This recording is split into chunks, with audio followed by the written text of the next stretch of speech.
How's it going, everyone? Today I want to go over a few things. I want to talk about this short position that I took right up here because of some of the signs that we were seeing on Market Cipher as we came up to this key level, and I don't know why my lines are 4 pixels, but I also want to go over the key areas that I'm looking at and the potential future trades that I'm looking to take if we see the confirmations at these key levels. So first off, I'm gonna go over this short position that I took. So first off, we came up to the highs of this range that we've been trading in, and you see that we have a wick right here at this level that I marked out. And when we came up here originally, we front ran this level, but what I really wanted to see was another move to the upside to take out this wick and see a swing failure pattern or a chickens drinking water there with some more bearish divergences, and that is what we saw.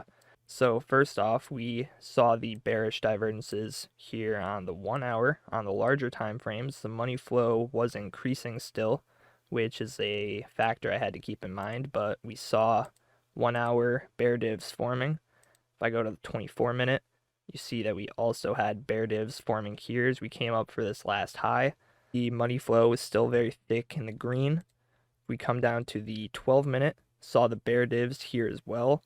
And when you see bear divs on like the 1 hour and down, and you see that, the 3 hour starting to top out, the 4 hour looks like it could be topping out. That's a very powerful signal when you're seeing, top-ish signals across pretty much all of the time frames. And then when I came down to the lower time frames, like the 6-minute, we saw the bearish divergences here as well, but we also saw the money flow clearly trending downwards, which is something that we didn't see on any of the other time frames, potentially hinting to the fact that maybe the larger term time frame money flow might start to trend down as well. Sometimes the smaller time frames can be a leading indicator for that. So we saw the 6-minute money flow trending downwards. We saw the 3-minute money flow trending downwards, bearish divergences here as well, and this was pretty much exactly what I was looking for as we came up to take out this wick. Now, it was a little scary, and I did not get the best entry on this. You'll see that I got in right down here. That's because I did enter a little bit over here because I wasn't sure if we were gonna, end up actually taking out this wick. I did sort of get a little impatient, entered a little early, but I was aware of the fact that we could come up and take out this wick, and we actually came above this level quite a little decent amount. Luckily, I had a very small position here, so I had some playing room with this short I took over here, but once we actually took out this wick with the confirmations I was looking for, especially the 12-minute bear div that we formed here, I entered more into my trade, and so I ended up not getting the best entry, which is a little unfortunate because this was a trade that I was looking for a while, and it pretty much played out perfectly, except for the fact that I was a little impatient in entering it, but we still got the position I was looking for. Right now we are coming down towards some of my take profits, and we actually have some very significant levels below us so that I want to go over because I may be looking for some long positions at some of these levels if we see the confirmations. So yeah, first off, right around 19.85, we have not only the macro point of control of the larger range that we're trading in, this range, if I turn on, so when I adjust the fixed range volume profile, when I adjusted for the most recent price action, the point of control did move down slightly, but it is still right around this box where we have the value area high of this more local range. So not only in this box do we have the macro point of control, we also have the value area high of this local range.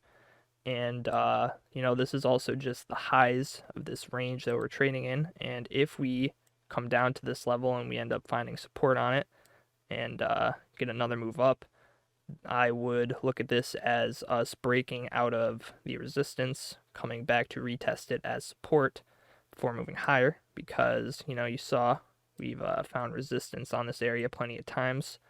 So that would be a nice retest. Another level is right down here. We have some confluence with the fib pulls of this move. If you take a fib retracement from this low up to the high, then we have a golden pocket right here. And if you take a fib retracement from this low to this high, then we have a 382 right in this area as well. It's hard to see it, but it's right above this white line here. I can delete that. So yeah, there you go. We have a 382 and a golden pocket right in this area. And also, if we look at the volume for this range that we've been trading in, if I just put a horizontal line back here, this is sort of the beginning of the higher volume area.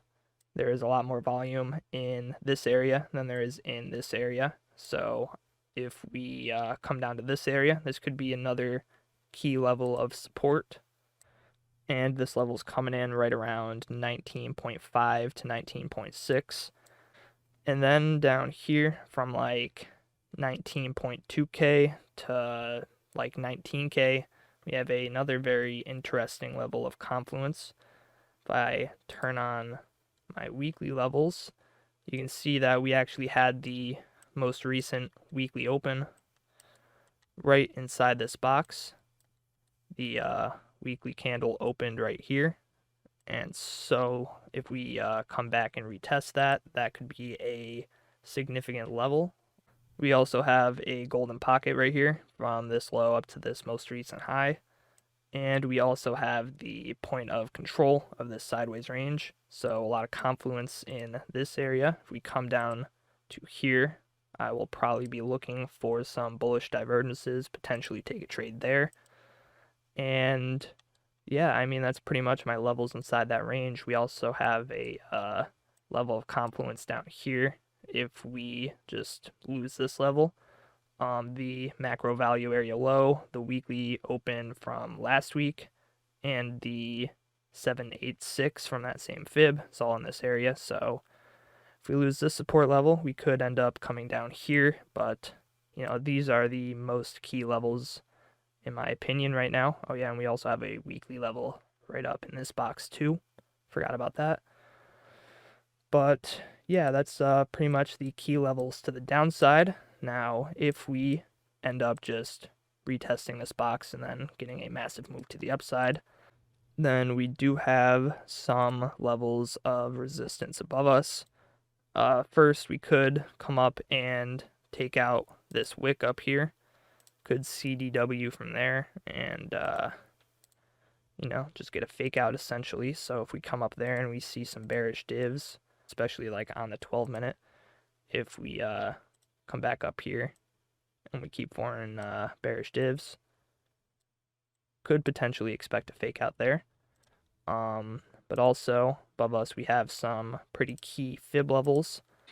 We have a 382 from the top of the range to the bottom of the range. If we pull a fib, we have the 382 right up here. And, technically this is unhit because, we came back up to touch it right here. But when we came back down, we made another lower low. So the fib actually moved down. So now if we come up to here, this could be significant resistance. And also we have a golden pocket and some confluence with a high volume node or high volume area right over here. And this golden pocket is from the top of this most recent pump. If we lose this 382, then maybe we'll find resistance at this golden pocket. And then from there, probably this key level up here with this larger golden pocket, the value area high. And yeah, that's pretty much the key levels I would be looking for. But right now it looks like we're about to make another lower low. Hopefully my take profit 1 will get hit. I can lock in this trade, and yeah, maybe I can look for some trades at some of these key levels. But all right, I think that's pretty much it. Thank you everybody for watching. Really appreciate it. If you enjoyed this video, please consider leaving a like and subscribing. I really appreciate it. And I'll see you all in the next video. Peace.